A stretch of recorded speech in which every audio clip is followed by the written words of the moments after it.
So it's a really interesting concept, the landlord. It's nothing like it, where you crowdfund a loan from your friends, your family, your community. So it takes a Kickstarter and like a bank together, and it should be a very interesting process. And it's part of the whole legalizing of equity crowdfunding that's going to be happening in May too. So that's when the SEC finally going to pass the bill, and it's the first time in 70 years we'll allow this new form of fundraising. So if you have any questions about lending, please talk to Victoria. If you have any questions about normal crowdfunding and campaigning, please talk to me as well. So without further ado, our main speaker for the event, Patty Lennon, the author of the Crowdfunding Book. Thank you, Alex. So if the microphone's loud, you just put it down. Nope. I'm good. I talk loud, so I don't usually use a mic, but we're filming, so this will capture it for everyone. So the first question I usually get is, what the hell makes you a crowdfunding expert? And the truth is that all of us that are experts in the field right now are self-named. We decided, Alex decided he was an expert, I decided I was an expert. But I have proof to support that story. So my journey started in 2012 when I decided, 2 small children at home, my husband out of work, that I was going to launch a major conference to teach moms how to grow a business. And I had the bills drawn up to see what it would cost, and it was $45,000. And I decided I did not want to risk our family's finances to launch that conference. So I was talking to a mastermind group that I belong to about how to do this, and they mentioned crowdfunding. It was very new at the time. I think it was 2011. I didn't really know a lot about it, but it sounded like the answer to my prayers. And as I pursued it, I realized that it was the answer to my prayers. I eventually launched my campaign, and being the control freak that I am, I was uber prepared to launch. And I had instant success. And because we were new in the space, crowdfunding was still pretty simple back then. Indiegogo featured me pretty quickly. I was on their social media feed, I was on the home page, and I started getting calls and emails asking me, how'd I do it? And so I started answering those emails and questions because other people had done it for me, and that's what the crowdfunding space is like. It's still an ecosystem. We all pretty much help each other out. But it got to the point where I just couldn't answer all the emails anymore, and I definitely could not answer the calls. I took my phone number down off my site, and I decided I wanted to give something back, but I couldn't give it back personally. So I set up my 5 secret tips, things I figured out that other people hadn't figured out or hadn't told me. And I put it up there, and anytime someone would reach out to me, I'd direct them to the autoresponder series that would give them these 5 tips. And I didn't pay any attention to it. And a month later, I looked up the list because I was going to send them an update. I had found some new information, and there were 300 people on that list. And I thought, wow, people really want this information. It was still very new. There wasn't a lot known about it. So I decided to launch a course, and the course sold out in a couple of weeks.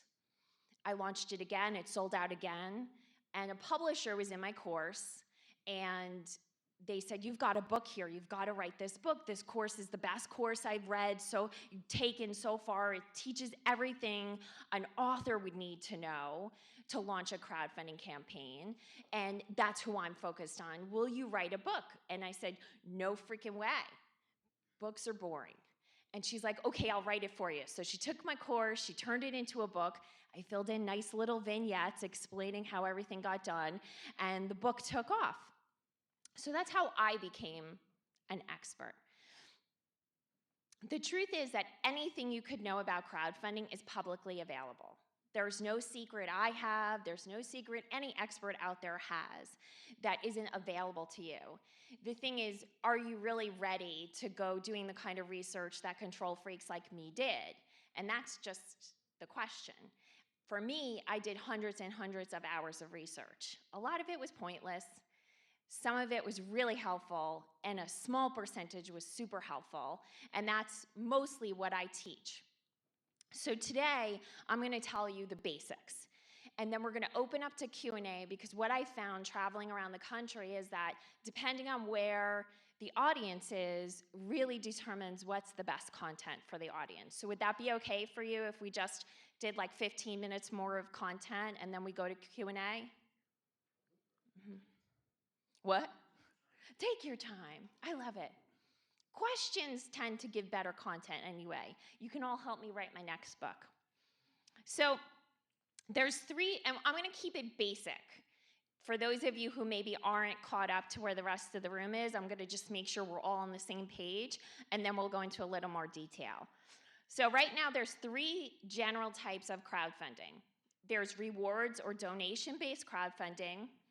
There's debt-based crowdfunding, and that's what Lindor does, our sponsor. Hi, Lindor.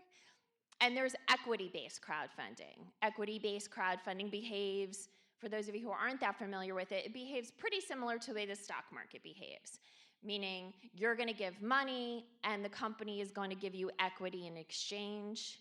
And if the company's profits go up, you make more money. If the company's profits go down, you lose your money potentially. Rewards-based crowdfunding works where most of you have seen these. You're going to put out a request for money. That's what I did. I wanted to launch a conference, and if you give me money in exchange for that money, I am going to give you some type of reward. In the case of my conference, you could get a ticket to the conference, you could get private coaching with me, something like that. In the case of a campaign like the Coolest Cooler, like most of you have heard of, you would get a cooler, supposedly faster than the rest of the world. It's not turning out that way, but it was supposed to. And then lending-based crowdfunding or debt-based crowdfunding, you're going to get money, and in exchange, you're going to pay that back. This is ideal if you have a lot of people around you that would lend you small amounts of money, and maybe you wouldn't qualify for a low interest rate loan somewhere else. So we got that? There's three types. We're going to focus on reward-based crowdfunding, but if we have questions on the other two types, I'm happy to jump in. So rewards-based crowdfunding has really grown.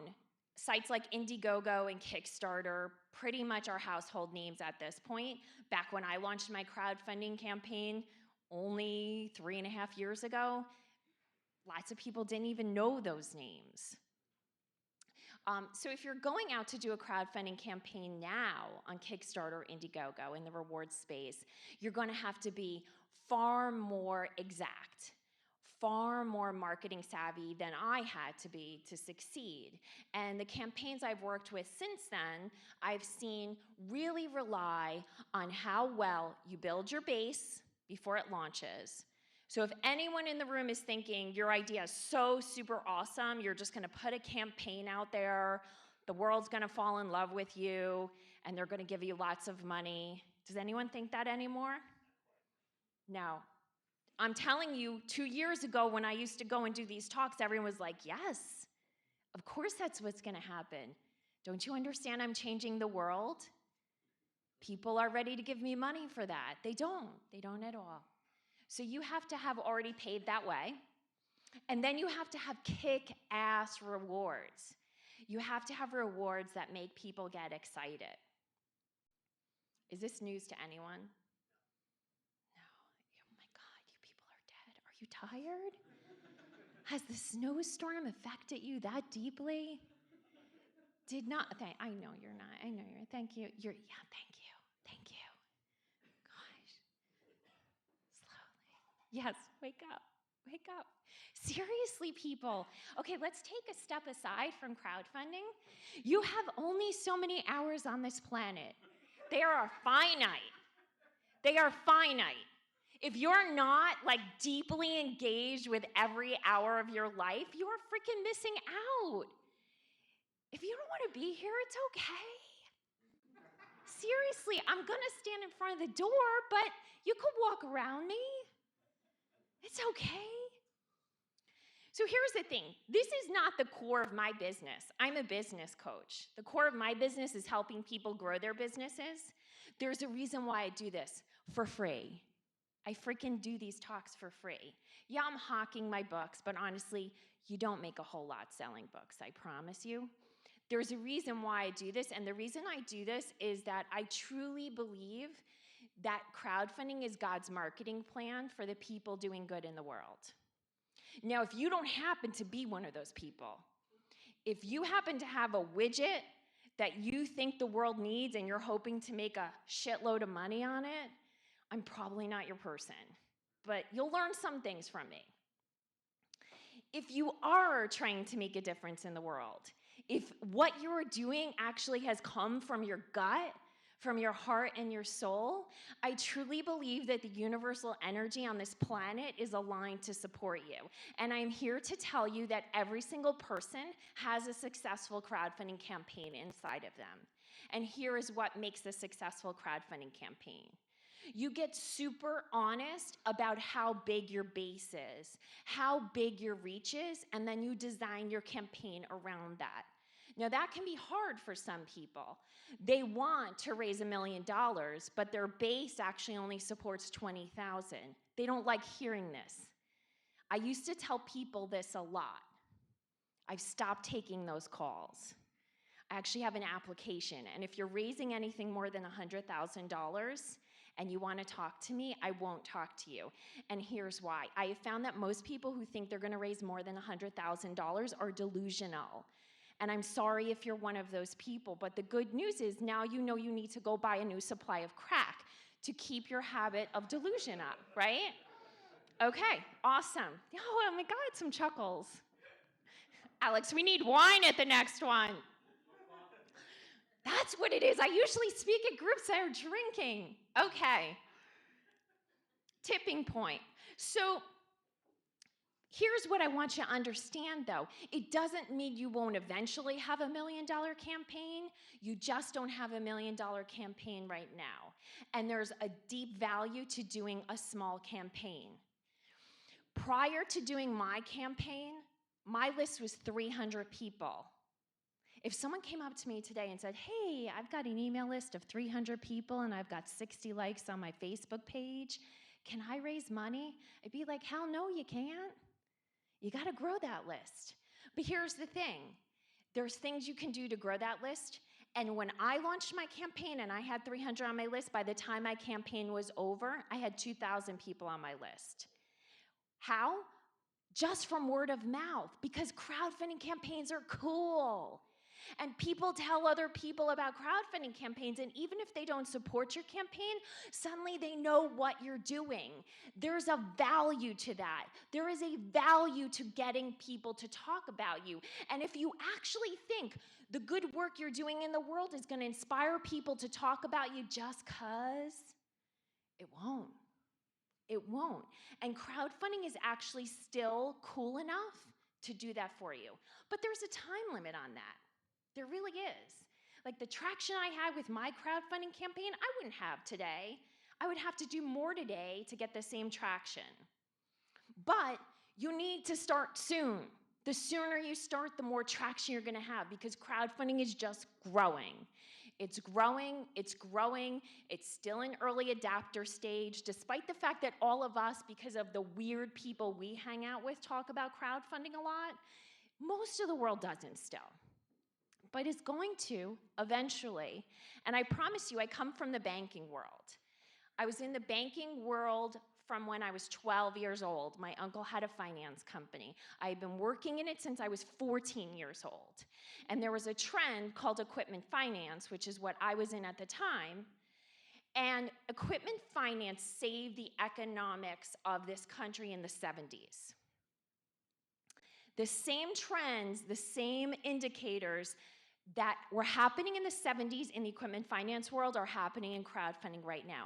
Crowdfunding will shift the economics of this country, and once it starts becoming adapted by everyone, it will become boring, and anything interesting you can do just by showing up will be gone. You'll have to entertain people. It's not totally required right now. You have to entertain people more than I had to in 2012, but you still got a head start on most people. So the one thing I said, I know in the marketing copy that I'd give you is, what's the thing that even those of us that succeeded when we got to the end wish we had done more of? So I'll just give you that so I don't forget. When you're doing your crowdfunding campaign, you want to make a list of every single person you know. And you want to do this long before you start to conceptualize your crowdfunding campaign. So if you haven't done that, start doing it now. Every day, just have a piece of paper, a little notepad on your phone, and start keeping track of every single person you know. Because here's what happens to every single one of us, even though those that, like us, have succeeded, and succeeded wildly. When we got to the end, we were like, crap, I forgot to call Uncle Joe and ask him for the $100. So when you get to the end of the campaign, you want to make sure you have contacted, if at all possible, every single person you know. So I'm just going to say that because I committed to telling you all that. So now you're walking away with it. Now you got the inside scoop, right? Sweet Jesus. I think I'm going to order, they deliver alcohol in New York, don't they? This is a tough crowd. All right. I think I'm just going to open up for questions. Is that okay? Questions are good, though. You're serious. No, but it's good to have questions. It's good to have questions. Go.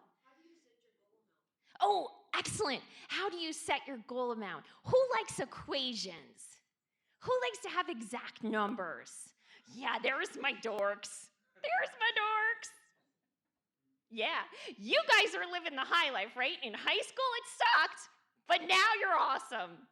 All right. So I was a total dork in high school, math whiz. So here is the equation. Here is how you set your number. You're going to take the number of people that you can reasonably rely on to contribute to your campaign. Usually it's what I call your inner circle. You might just call it like your peeps or like your main group, your social circle. It's people that like you could actually reach out to and they know who you are, not your 1,000th Facebook friend that you just approved because you were hoping to get to 1,000, right? Okay, so these are the people you know that you can reasonably rely on to contribute. Not all of them will, but those numbers. So let's say your number is 100, okay? Then you are going to multiply that average donation or contribution you think you can rely on from them. Now, I will tell you, outside of New York City, the way this normally goes is I've got 100 people, and on average, I can rely on them to contribute $25. In New York City, that really varies wildly, so you just got to figure it out for yourself what that number would be. You're going to multiply 100 times 25. Well, you're not going to actually multiply 100 times 25. You're going to multiply your number of people times the average donation you can rely on them for, okay? So in my example, that's 2,500. Got that? That will be 40% of your goal amount. That's 40% of your goal amount. So what is that, like $6,750, I think, right? $7,000. So most people, without doing a whole lot of effort, if you haven't done a lot of effort building your list, you're kind of just like coasting along. Most people have between a $7,000 and $10,000 campaign inside of them. That starts growing. I had one client who had some very wealthy people in her family. She raised $60,000, and her numbers pretty much looked like mine did, like in terms of she had about 100 people she could rely on, but her number wasn't 25. It was much bigger. She raised $60,000 for a cookbook. Impressive, right? Emerging Women, do any of you, men, you may not know it, but women, do you know the Emerging Women Conference? No, it's awesome. That was launched with crowdfunding. With really no base, they raised $55,000. That was a campaign we worked on. Now, the tickets to that conference are $1,000. So we need to sell about 40 and then have some other perks. But does that equation kind of make sense for everyone? Does everyone get how those numbers flow? Now, that doesn't mean that you're limited to that amount. There's different things you can do to grow what that amount could be. One could be finding an influencer that falls in love with you or that is committed to you.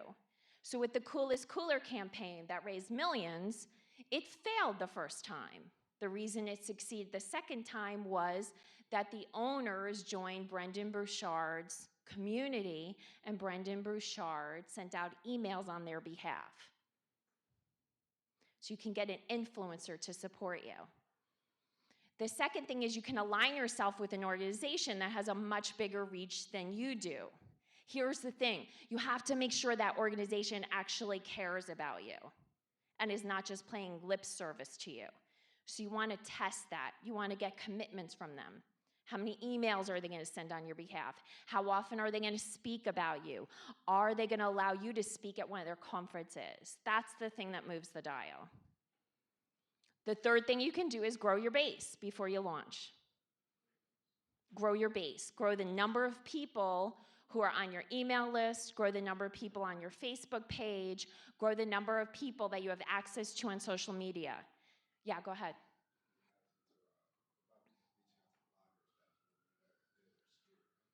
Yes, so does reaching out to a blogger change it? Absolutely. If you can get the blogger to post for you in your 30-day window or your 40-day window of your campaign, which can be challenging. Yes, but certainly aligning yourself with bloggers that are influencer, that can move the dial. Just understand that it takes people a while to react. And my experience is a blogger needs to have talked about you before your campaign at least once, sometimes twice, and then again while the campaign is going on. So that takes a lot of loyalty from a blogger.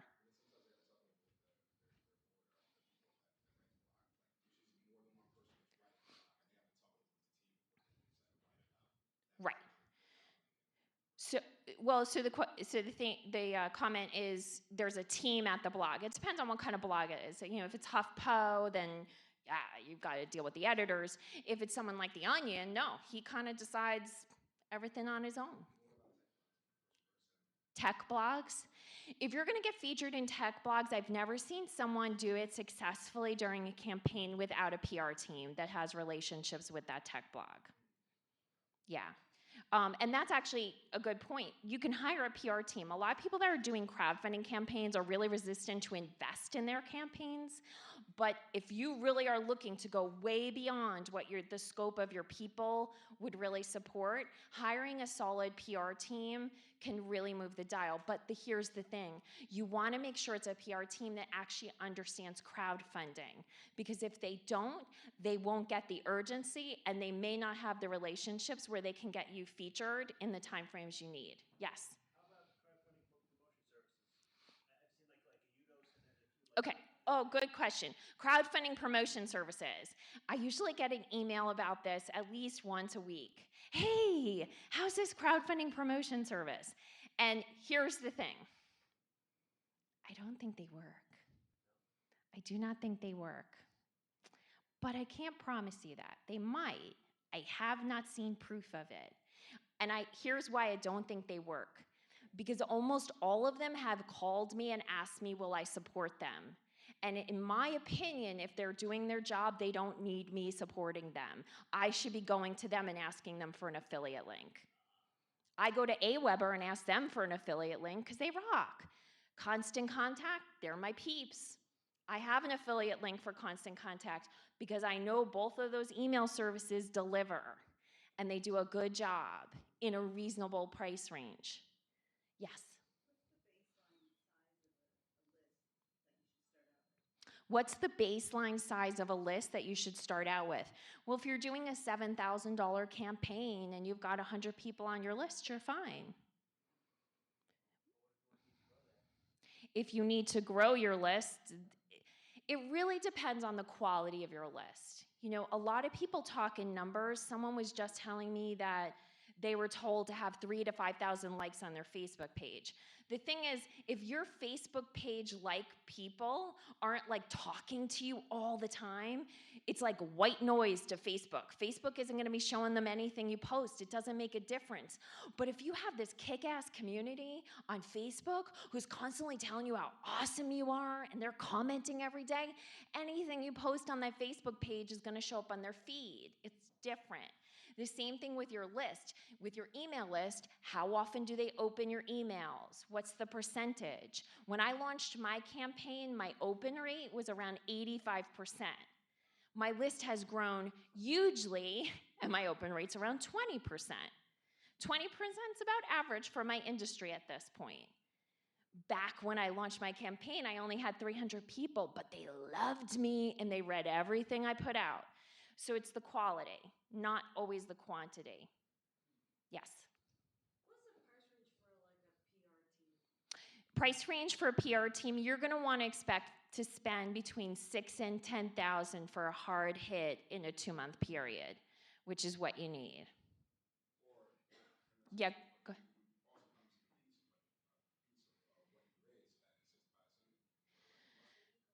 So, no, well, legal schmeagle.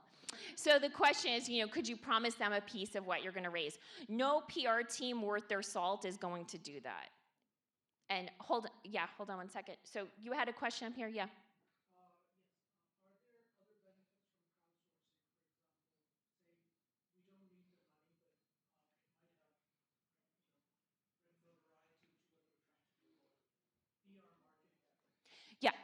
So the question is there benefits to crowdfunding beyond just the fundraising? And my pulpit speech is crowdfunding isn't about the funds. It is not about the funds. For some, it is, but it's a marketing technique. That's why it's God's marketing technique. You don't have to believe in God. You can just believe in the concept of something bigger than yourself.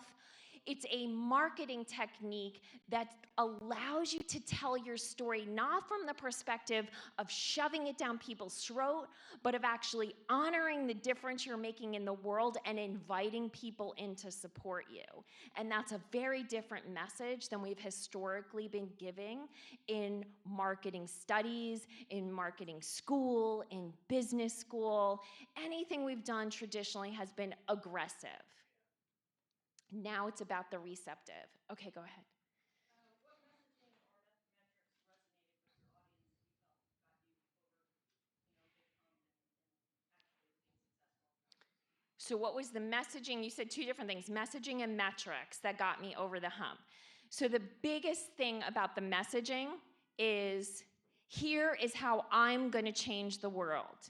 Now, it doesn't matter if the world for you is your community, it's a group of people, it's a demographic, it's an entire world, but you need to put a bigger vision about a change that's happening and then connect the dots back to your campaign.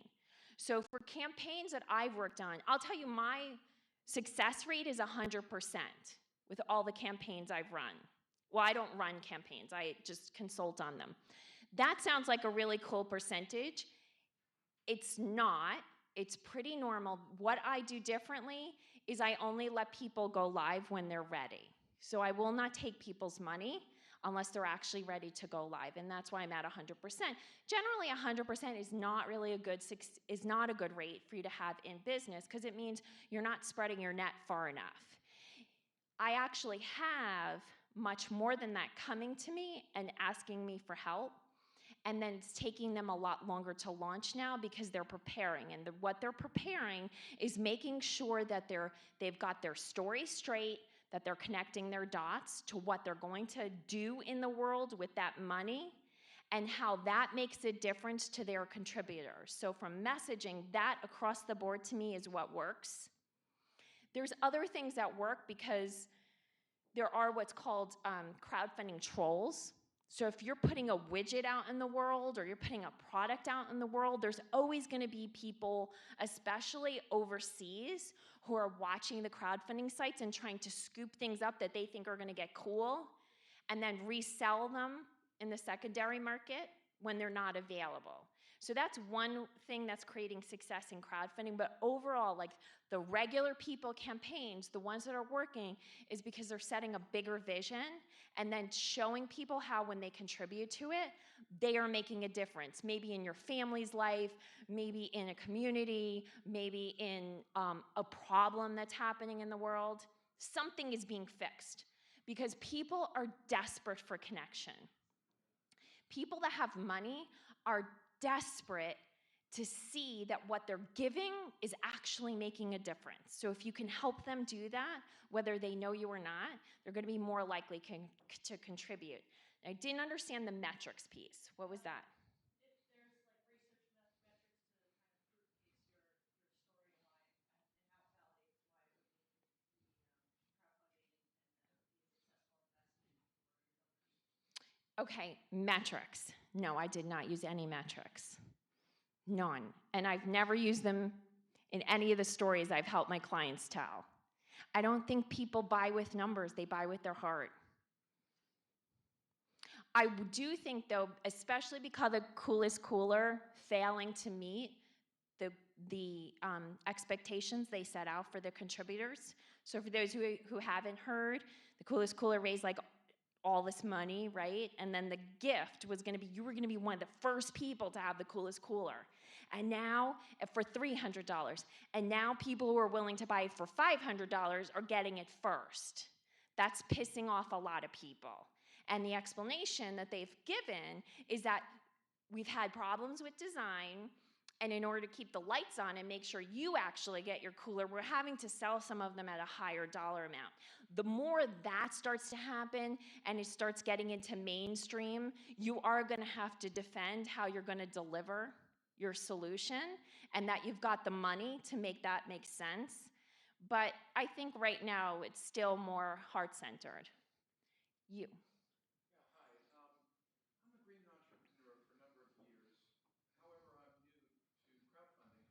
I did spend some time studying it, and I'm just somewhat amazed at the opportunity that it affords the average person.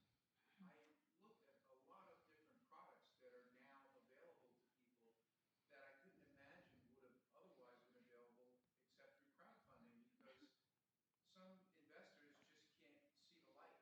It Right. just doesn't go on for them. And it enables you to start with a mustard seed and build something over time that will mushroom into something much larger than most people ever even imagined. So for me, I have a project that's pretty large. I won't bore you with all the details of it, but I'm looking at various forms of funding for the project, and I'm thinking that maybe the best thing is to have multiple campaigns that I'm planning. And that prior to ever having a campaign at all, figure out what is the most resourceful way to build a crowd and really get a honking crowd going before I even think of pushing the button to launch. Yes. And so I guess what my question really is that with this type of approach,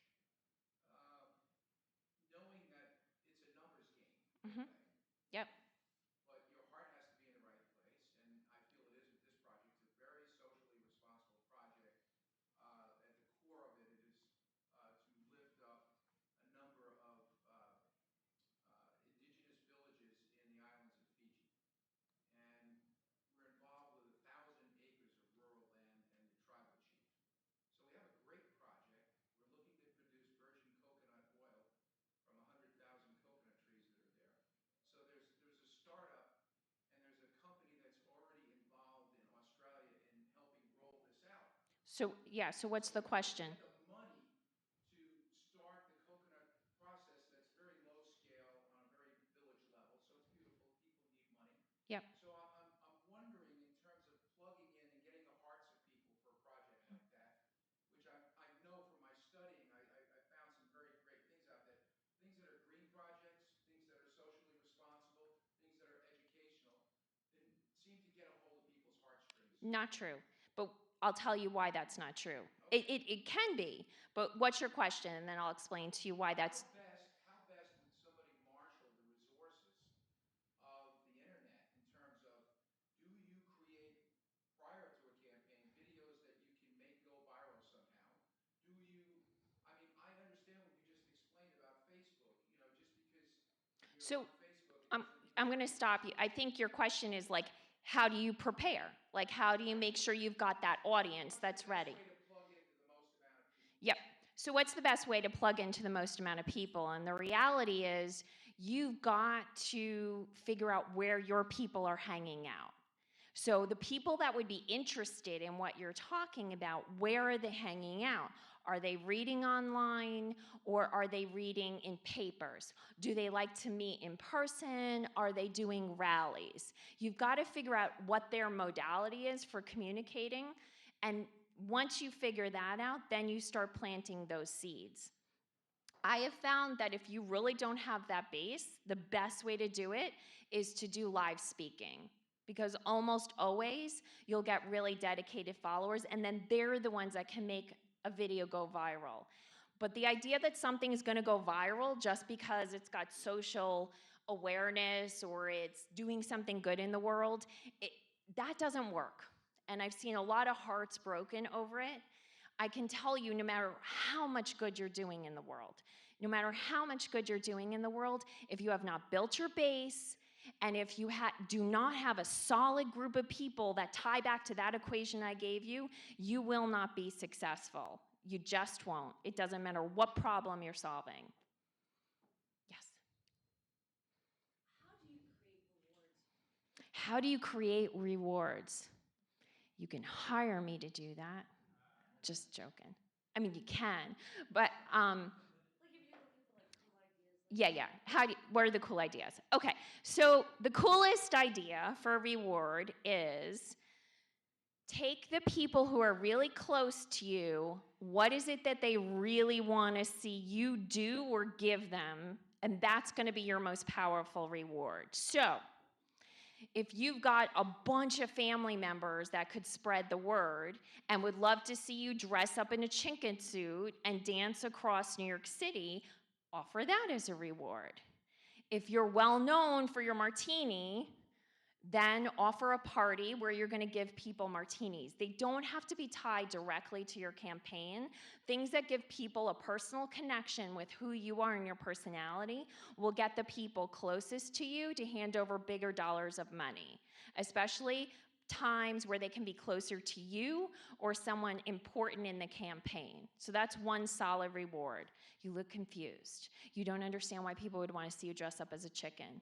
You're not a chicken person. I get it. Go ahead. What's your question?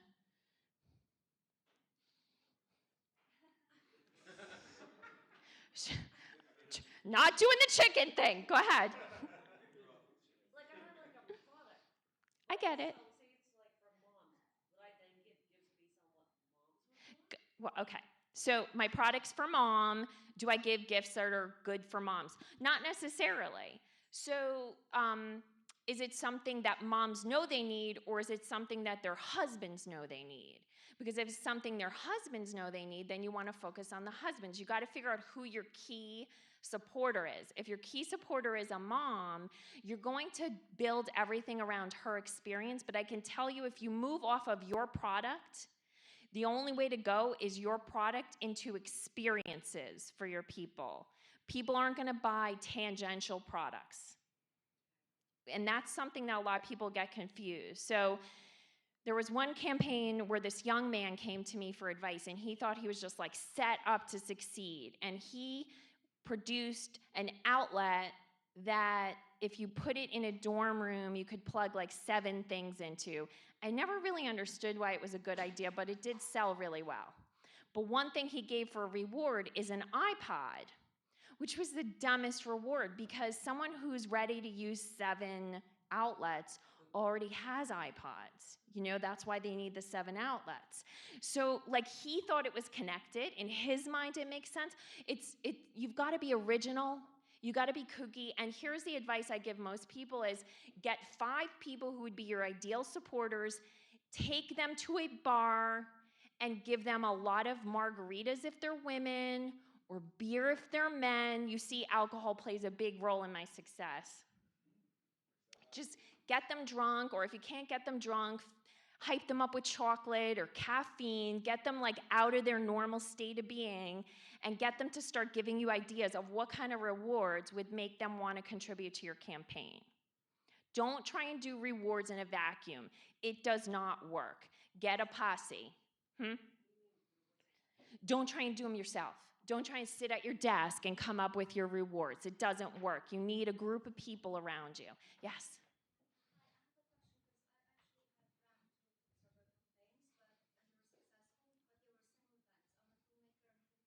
Yes.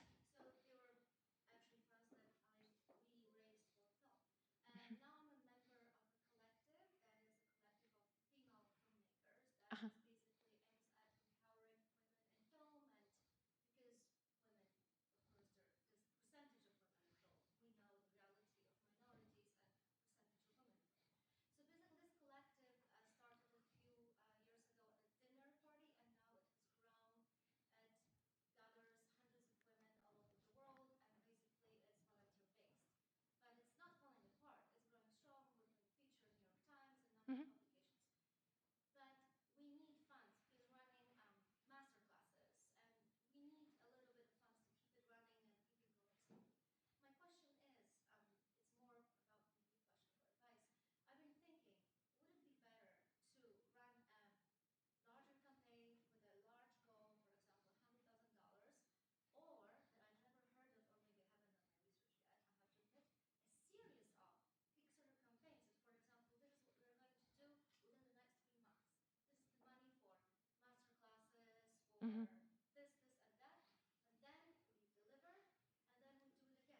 Or anything to exhaust Yeah. our networks. So the question is, do you do a series of smaller campaigns or do you want to do one big campaign? If you've got the base to support a big campaign, do the big campaign. If you haven't done a crowdfunding campaign yet, I am here to tell you it is exhausting. It's the good exhausting. It's kind of like the finished a marathon kind of exhausting, but you're not going to want to do another marathon like the next month. So you definitely want, and you've done them, so you know this, right? You know, it doesn't change when you have a group of people doing it. It actually gets worse.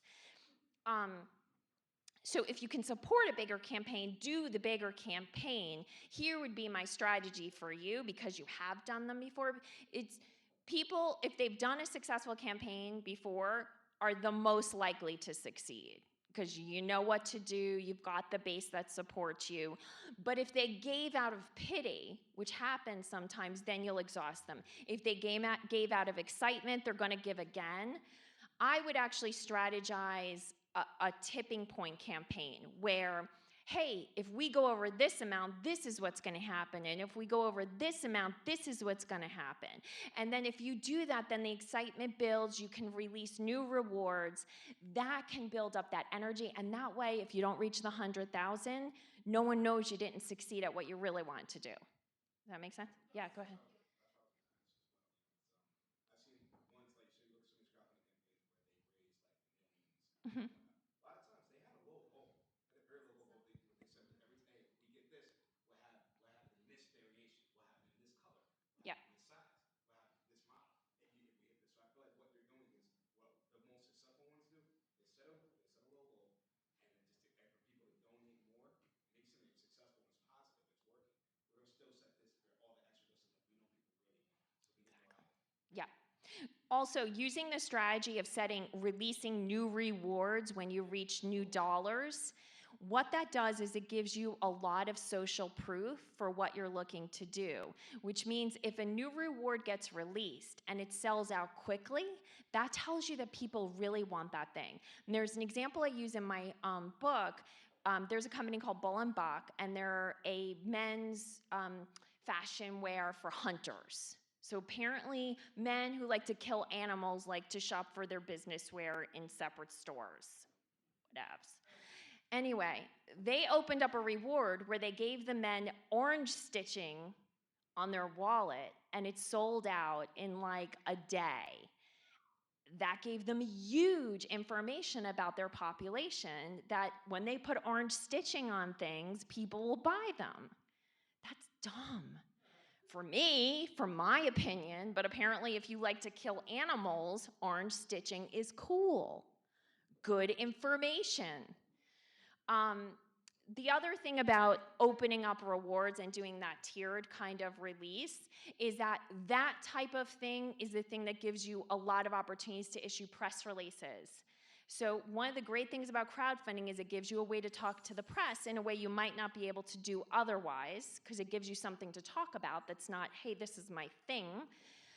Every time you release a new reward, you can issue a new press release, and you get a new opportunity to hit the press. Yes? What's the approach to setting the price of the product? Ooh, such a good question. What is my approach to setting the price of the product? So what you want to do is you want to offer the product at an amount where you can clear your costs completely, okay? So you need to clear your costs completely, and then you want to bring that cost on that reward, like that price on the reward, as close to a normal amount of money as possible. So sometimes someone in retail will come to me and they'll say, the shirt is $67.50. That's the reward. Well, they don't even let you do 50 cents on campaigns, but $67.50 is a weird amount. It's not a weird amount if you go into a department store, but it's a weird amount if you're contributing money. You need to hit it at like $50, $100. $25 is the most popular reward amount, so you want to have something solid there. But if you're like a higher priced item, you want to be at 100, you want to be at 250, so you want to just layer in things that give value. So if you're at 67.50 and that's what you need to clear your costs, then you're probably going to just need to layer in something to bring it to the $100.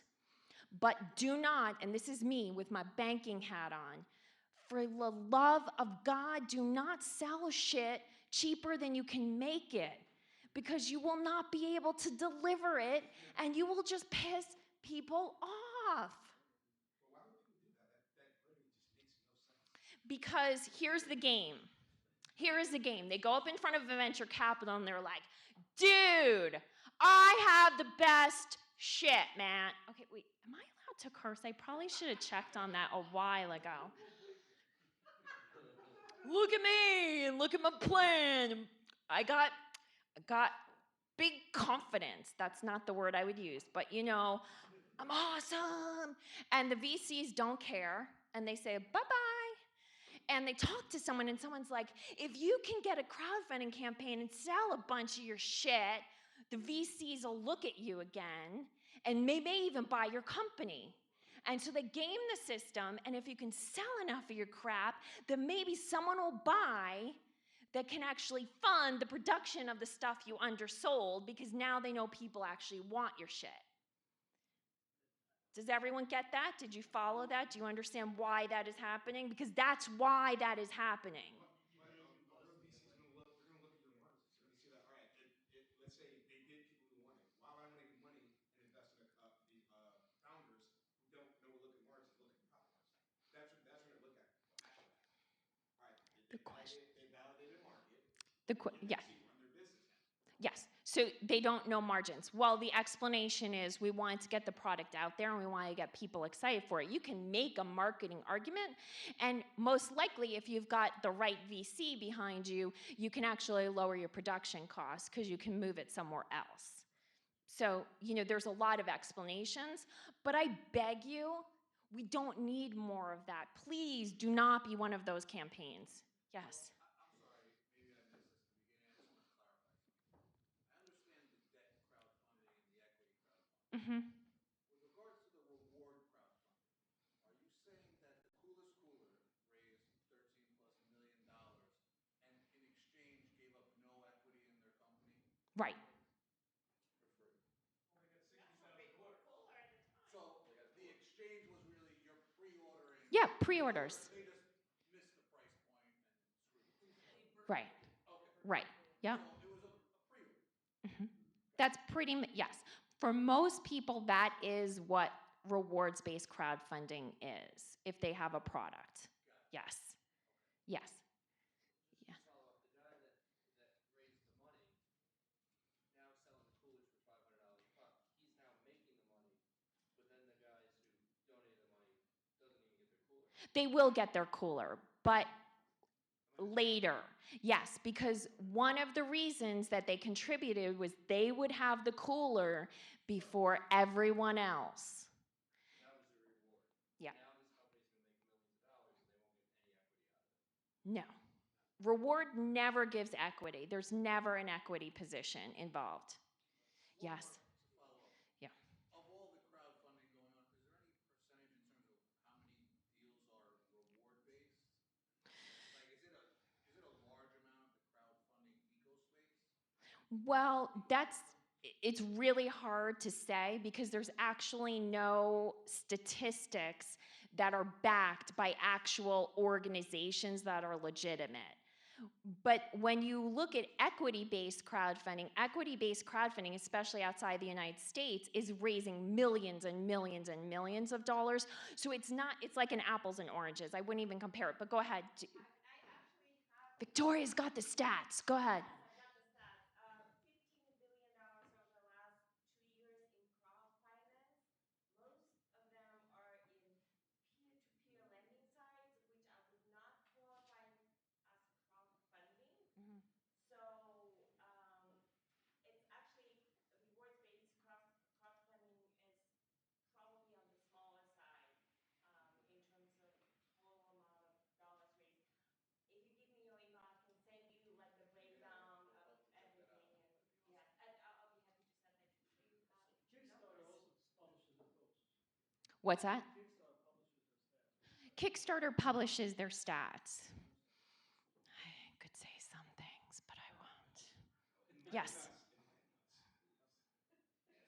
Yes, go ahead. Go ahead. You. Okay. My But then question, we'll go to him. Yeah. my question is that could crowdfunding also be a means as a tool of building relationships? Because, like you said, before you actually launch the campaign, you have to build the relationships that you currently have. Should you also expand your base and build like your own relationships so that it's not, like you said, it's not only about the money, where they're going to back your campaign, but also you're going to create a relationship from from your campaign, like for the future, not necessarily for a future campaign, but So the question is, can you use crowdfunding to build your relationship base? And yes, that's in its finest sense. I think that's one of the gifts of crowdfunding, because a lot of times there isn't a good motivation to do a small campaign simply on the funding. But when you've got 300 people that handed over their money to you, even if what you raised was $7,000 or $8,000, you've got a huge, huge group of people who actually care about what you're doing, and that's important information. Yeah, absolutely. Go ahead. Yeah, when the announcement went out that you were the speaker, Mhm. you had a little introduction, Mhm. and I read it. And in the introduction, you spoke about the scam artists that you did a couple of campaigns yourself, one on Kickstarter, one on Indiegogo, and you wanted to see what would come from that. That was not me. That wasn't you? No. Okay, so then what I'm asking you then, Yeah. sorry, there was a confusion, is But I want to talk to that person. could you elaborate about, I don't know who it was then, but Yeah. could you elaborate on the scam artists that are out there I think it was me. that are preying on crowdfunding people? Was there a link? There was a link to like a blog kind of like Uh, an article. So the I question. thought it was this speaker, I'm sorry. The question is, can I elaborate on the scam artists that are preying on crowdfunding people? And the answer is that no, I cannot. And here's why. In every space, in every place of the world, there is a small population of people that will take advantage of other people. It is the human condition. And I refuse to give them any time or energy. But here's what I would say. If it looks too good to be true, it probably is. If you're going to hand money to someone, for the love of God, get a reference. Like, there are some old school business techniques that still work. If you're going to hire someone to consult on your campaign, if you're going to hire a PR agency, if you're hiring someone that is guaranteeing you that they're going to help you raise a certain amount of money, just because what they say sounds good, don't buy what they're saying. Buy what they can prove. And if they can't prove it to you, ask them for references. And if you do that in every aspect of your business, I promise you it will be very hard for scam artists to get a hold of you and do anything with you. That being said, crowdfunding is a space and a time in your world, if you do it, where you will be incredibly vulnerable. Because as opposed to everything else you do in your business, you're not going out and saying, I'm awesome and let me prove it to you. Well, you could, you're probably not going to succeed. You're saying, what is in my heart and soul, the change I want to make in the world, the thing I want to do different is important, And saying that is hard, and I need your help. And that makes you extremely vulnerable. And when we are vulnerable, we tend to look for strong ports in the storm. Just because someone looks like a strong port doesn't mean they are. So again, get references, have proof that they can do what they say they can do. Yes, ma'am. I wanted to ask about this change the world thing because I've just like had a little click on Kickstarter and I'm thinking, I don't see exactly what change the world. I'm looking at like 30 bonsai trees and papercraft cat models and stuff like that. What do you determine as change the world for this company? So what exactly defines change the world, which is a good question. It could simply be like, hey, if you really love your cat, I am going to produce a product that is going to make you feel more connected to your cat. And I'm going to do it better than anyone that's ever connected you to your cat ever has. And here's why. And the key is the why. It goes back to why Apple is so successful. If you know Simon Sinek, he gives his TEDx talk. If you don't know this talk, please Google it. Simon Sinek's TEDx talk on the why. You must know your why. If you understand your why and you can communicate your why, that is what changing the world means. It doesn't mean you're changing the entire world. It just means you're changing someone's world and you can communicate it clearly. Yes? Yes, so that means there are some limits with the crowdfunding, at least with the reward-based crowdfunding. We have to deliver a product. What if this is a structure I'm building up? What if I want to develop a company, but I can't prove immediately to my audience how good it could be, and it does take some time to get there. How could we prove them that they are investing the right thing? So the question is, you need a product then to do a rewards-based campaign. You don't necessarily need a product, but you need something that has an end point, at least normally, to be successful. So you need a beginning and end. Like you can have a piece of artwork that you're putting in the middle of a park. There's only one of them. You're not giving them to people, right? It will still succeed because there's a beginning and an end point. But if you have a company and you're looking to build it up and gain support, the only two spaces you can really play in are the equity-based crowdfunding space or the lending-based crowdfunding space. That's where that more amorphous, I'm building a company situation is appropriate. Now, if you're just trying to open the doors, you might crowdfund your space. And then maybe the reward is people coming in and using the space, or you mentoring children in the development of a company. And there's tons of rewards you could come up with around that. Yes? Can you talk a little bit about the best practices around the communication strategy when you're launching a campaign?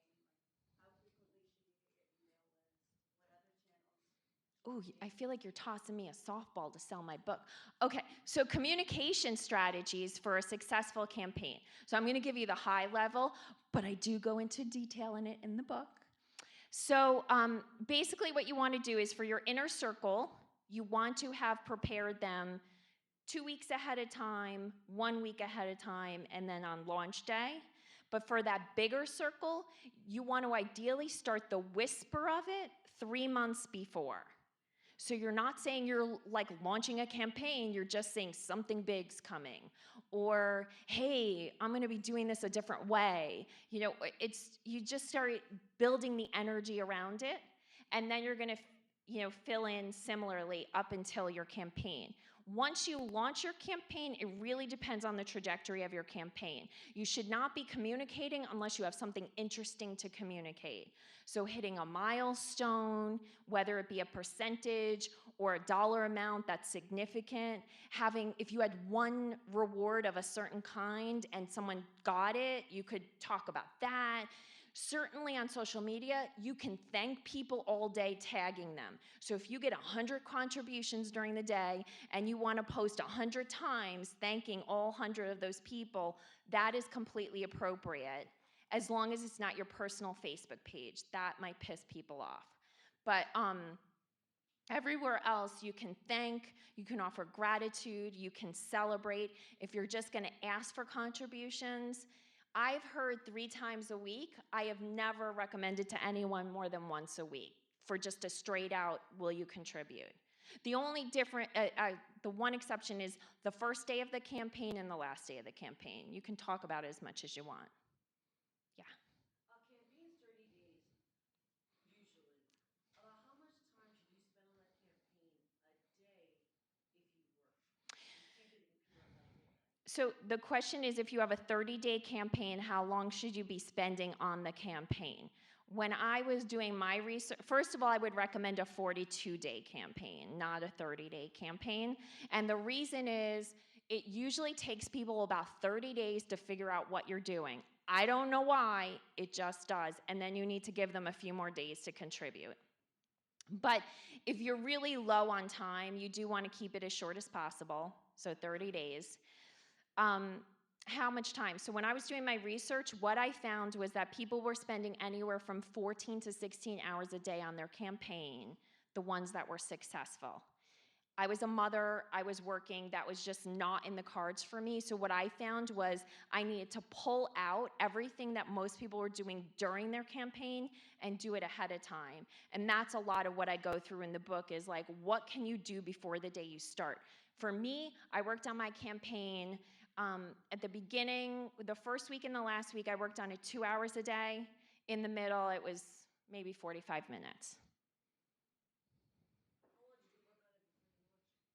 I was prepping my campaign for about 6 months. Yes, sir. I have a product that's just been invented and going through the packaging process, so I don't really have a finished product. I have a prototype. Part of what I need money for is design and the prototype. Is Kickstarter versus Indiegogo one better than the other when you don't really have a finished product, but is one audience going to be more understanding, so to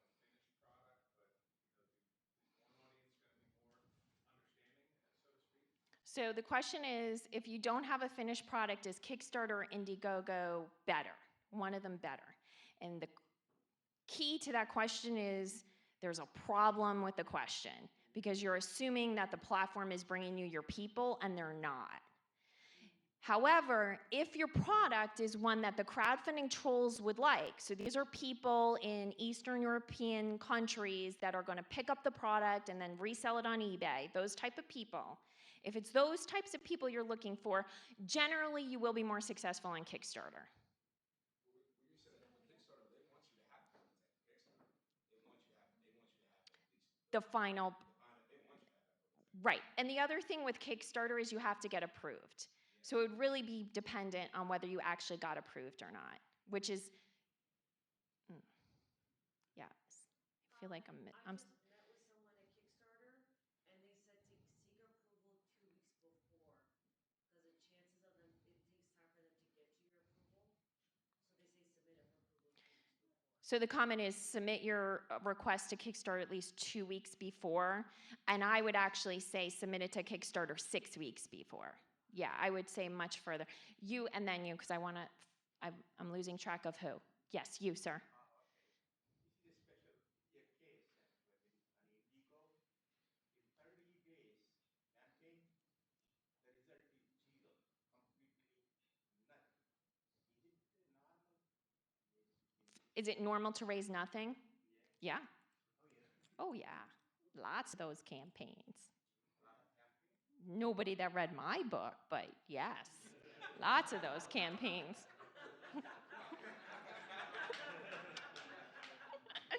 Yes, ma'am. Okay, go ahead. What? Sorry? What is the percentage of I mean, Victoria may have percentages. I don't think. What? Okay, so the problem with the statistics is that some platforms let you keep your money whether you fully fund or not. And on those platforms, those campaigns are considered successful. So I don't feel like the statistics are accurate. But I would say the fail rate is probably 65%, if not higher. Hold on one second. Yes, ma'am. My question's around trademarking. Are there times where you would recommend trademarking before the campaign, or do you see it as part of what the funding would go to? The question is around trademarking. And being a former banker, I will tell you, I do not comment on trademarks. I do not comment on copyrights. I do not comment on tax law. But As a fellow entrepreneur, I would say it doesn't really require anything to have a social trademark. So all you need to do is put the TM after something and it becomes a social trademark. So that's free. Why not? Yes, sir. What's your personal opinion between Kickstarter and Indiegogo, where you can keep whatever you raise, Kickstarter, so all or nothing? Which one do you prefer? Okay, so the question is, do I prefer Kickstarter or Indiegogo? Indiegogo, where you can keep whatever you raise.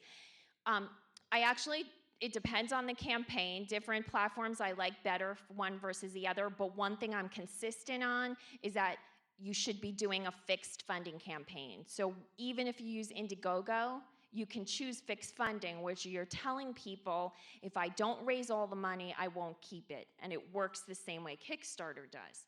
And the reason I encourage people to do that is that, again, you're going out to people and you're saying, I need this amount of money. And I have a hard time when someone comes to me and says, I need this amount of money, I need $10,000 to do this thing, and it's really important, and this is how much money I need, but if I get 8, I'm keeping it. It sends a very mixed message, and you may think it doesn't affect your brand going forward, but it does, especially if you keep that money. Yes, ma'am. And then I'll come back to you. Yeah. Mm-hmm.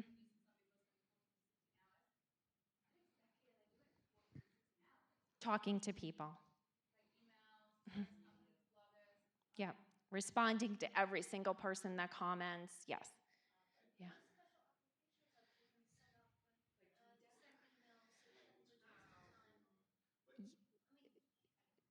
Yes, there are tools that allow for automated communication. I do not recommend them during a crowdfunding campaign because you could have a really serious issue, and I've seen this happen where all of a sudden there's a bombing or something happens in the news, and right after that happens, the tweet that goes out is, hey, want some new soda pop? Blah, blah, blah, blah, blah. And when you're using that automated stuff, it's just, during a campaign, it's kind of, I think it's dangerous. Now, if you're gonna automate it to send out just links back, just kind of informing people or kind of doing some lead in to a promo page, that's okay. But all of the communication you want going out, celebrating your campaign, getting people excited about it, you really don't want to automate that. Not during, and I'm a big fan of that automation, and I do use it in my business, but during a campaign, I would rather see you pay someone $20 to $25 an hour that understands social media and having them do it for you, just at least during that period of time. Yes.